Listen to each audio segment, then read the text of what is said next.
Well, I see that Hollywood is going through a much needed change. I think just like the Democratic Party or this kind of liberal culture that we've been living in for at least the last 70 years, since at least the early 70s. It's time for the change. I actually enjoy the fact that the the the kind of isolation of power or the centralization of power in either New York or LA has shown to become a problem.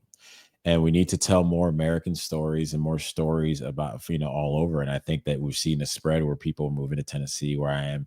I know Texas is doing much more work. Wyoming's doing more work. Where there's having what is that? Not Homestead, but the Kevin Costner show, which I haven't watched yet. uh, Oh, well, um, I know um, what you're saying. I just blanked on it. Yes. yeah, but anyway, I'll remember it as we're talking. But Taylor long story short, Sheridan's, yeah, Taylor Sheridan's right. show.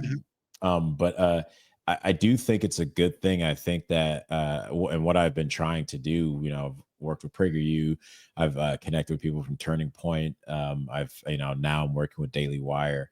I do believe that conservative minded individuals, churches, you get your money together and invest in the arts, because there's something that hit me a couple years ago as I've started getting more and more into the Bible. I'm like, wait a minute, as Christians, we have who was the greatest storyteller of all time? It was the Lord. So why are we not using that medium in order to share our message to get that across? Like a lot of times they go over just and again, I love what like people like Charlie Kirk have done or Ben Shapiro, but they're just very statistically oriented. That tells you the truth, but it doesn't capture the heart. The left did a great job of capturing the heart so they can tell you lies, but at least they had your heart. You were going to believe them. So I think that we have a huge opportunity here with the decentralization of Hollywood's power.